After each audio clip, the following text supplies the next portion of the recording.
ఉప్పు కొరత వదంతులను ప్రభుత్వం కొట్టిపారేసింది. పుకార్లను ఎవరూ నమ్మవద్దని పౌర సరఫరాల మంత్రి సునీత స్పష్టం చేశారు. రాష్ట్రంలో సరిపడా ఉప్పు నిల్వలున్నాయని, వ్యాపారులు ఎక్కువ ధరకు అమ్మితే చర్యలు తప్పవని హెచ్చరించారు. ప్రజలకు ఎటువంటి ఇబ్బందులు లేకుండా చర్యలు తీసుకోవాలని అధికారులను ఆదేశించారు. అదే సమయంలో అనంతపురం కలెక్టర్ కోన శశిధర్ స్వయంగా కిరాణా దుకాణాల్లో తనిఖీలు నిర్వహించారు. ఉప్పును రెట్టింపు ధరకు విక్రయించిన 6గురిపై క్రిమినల్ కేసులు నమోదు చేయించారు.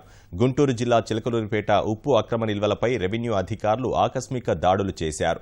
చిలకలూరిపేట నుంచి ప్రకాశం జిల్లా మార్టూరుకు తరలిస్తున్న 50 ఉప్పు బస్తాలను అధికారులు స్వాధీనం చేసుకున్నారు. ఇక్కడ అయితే ఉప్పు కొరత అయితే లేదు. ఎందుకంటే మేము కూడా అధికారులందరితో మాట్లాడుతున్నాం, జిల్లా ప్రజలతో కూడా మాట్లాడుతున్నాం. వాళ్ళు కూడా ఫోన్లు కూడా మాకు చేస్తున్నారు.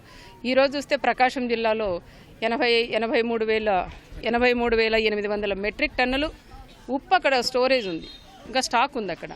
అదే కాకుండా నెల్లూరులో వచ్చి 10,000 టన్నులు కూడా నిల్వ కూడా అక్కడ ఉంది. దాదాపు మనం చూస్తే ఇదే 1,00,000 టన్నులు కూడా మనకి మెట్రిక్ టన్నులు కూడా అక్కడ ఉప్పు నిల్వ స్టాక్ ఉందని కూడా మనం చెప్పొచ్చు.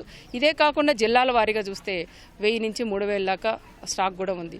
దానికని ఎవరు భయపడాల్సిన అవసరం లేదు. ఎవరు కూడా టీవీలు చూసి పేపర్లు చూసి భయపడాల్సిన అవసరం లేదని పబ్లిక్ కూడా నేను కూడా తెలియజేస్తున్నా. ఉప్పు కొరత అయితే ఉండదు, అందరికీ కూడా అందుబాటులో కూడా ఉంటుంది. అదే రేట్లు ముందు నుంచి ఏ రేటు ఇస్తున్నారో అదే రేటుకి ధరకే కూడా షాల్ట్ కూడా వస్తుందని కూడా చెప్తున్నాం. ఎవరైనా సరే ఉప్పు మాత్రం ఇంట్లో స్టోరేజ్ చేసుకొని పబ్లిక్ వచ్చినప్పుడు షాల్ట్ లేదు అని మాత్రం చెప్తే మాత్రం వాళ్ళ మీద సీరియస్గా యాక్షన్ తీసుకుంటామని వ్యాపారస్తులందరికీ కూడా తెలియజేస్తున్నా.